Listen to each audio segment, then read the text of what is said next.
I got a new story for you. Let's get into it. Hey folks, Wayne here, and I got a good story for you today.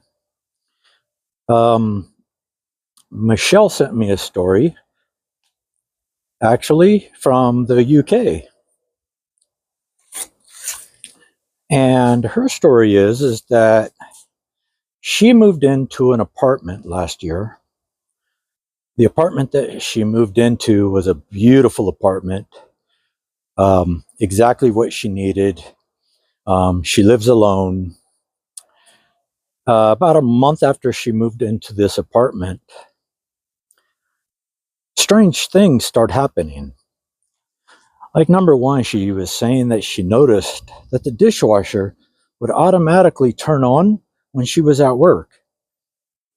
And, but it wasn't just when she was at work, but it was turned on moments before she got home.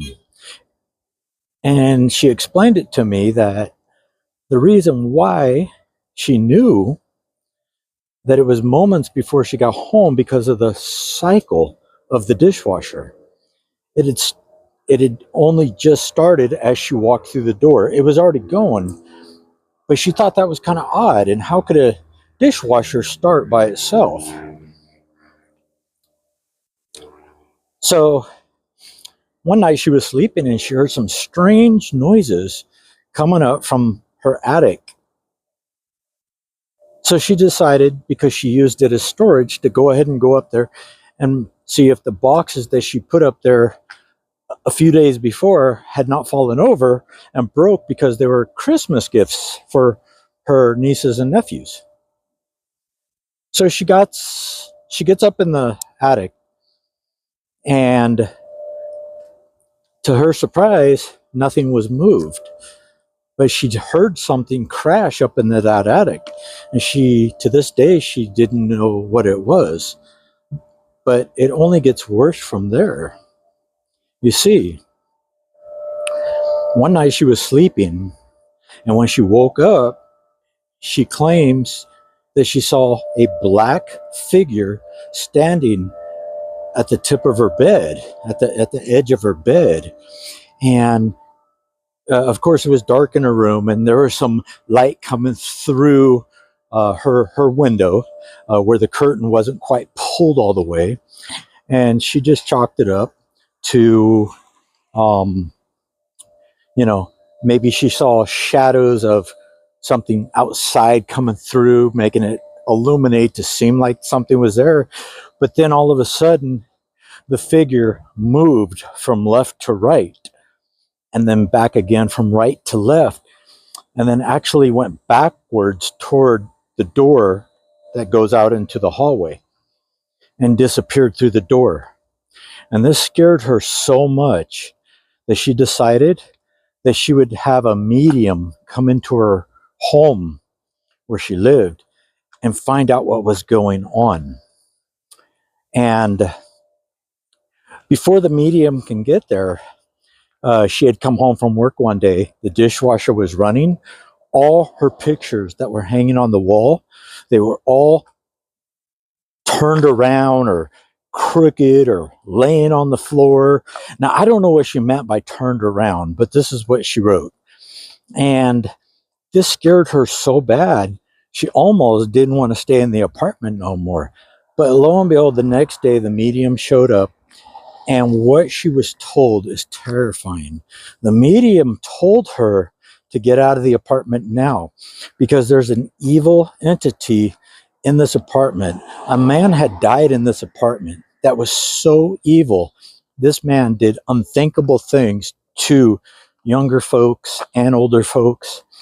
And the medium told her that he's after her and she needs to get out ASAP.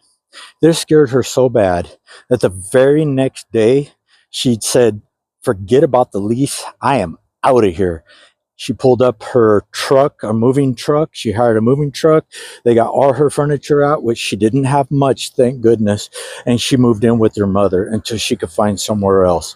But she said that place petrified her so much, especially hearing after what the media person had to tell her. So my next story comes from a guy from Connecticut. He left no name, but his story is when he was a young man, about 16 years old, him and his older brother, who was 18 at the time, decided to sneak out in the middle of the night and go fishing. They both lived with their parents. And they did. They went down to a lake that was about a mile from their home, and they hiked up to the lake. And while they were sitting there fishing, the oldest brother noticed some lights up in the sky. And these lights kept getting closer and closer, and the oldest brother started to get worried of what these lights were. So he told his younger brother, "Hey, do you see what I see? Do you see the lights over there?" And the younger brother said, "Yeah, I see those lights. What is that?" And the older brother said, "I don't know, but they're getting closer to us." And the way he explains it is that the next thing both of them knew, they woke up in the same spot, at the lake, but around the bend from where they were at. Now, all their fishing equipment, the two lawn chairs that they were sitting in, everything was still there. But around the backside of the lake is, he said, where they woke up. It was about a quarter of a mile from where they were at.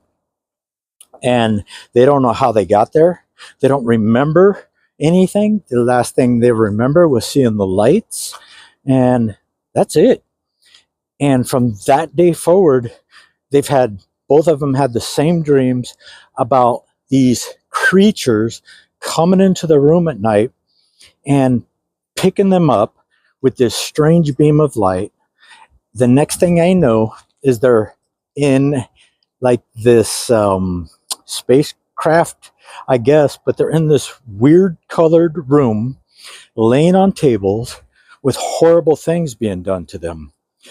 But he said that when they would wake up the next day, the dreams that they both had together at the same time. The same dream was so vivid, they decided to go ahead and look at each other's backs.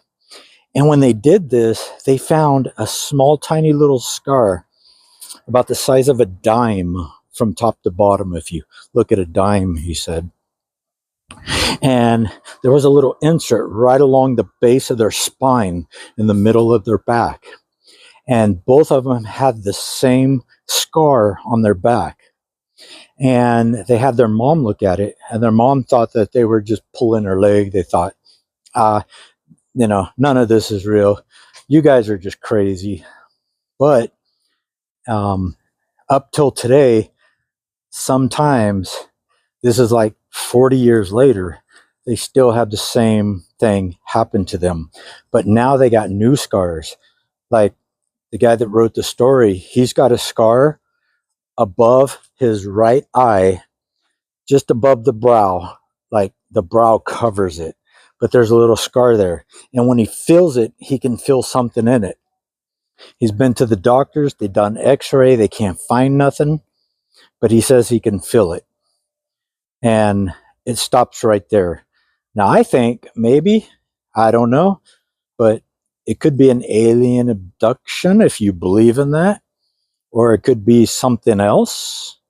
I don't know. Quite strange. What a weird story. So that's my stories for today.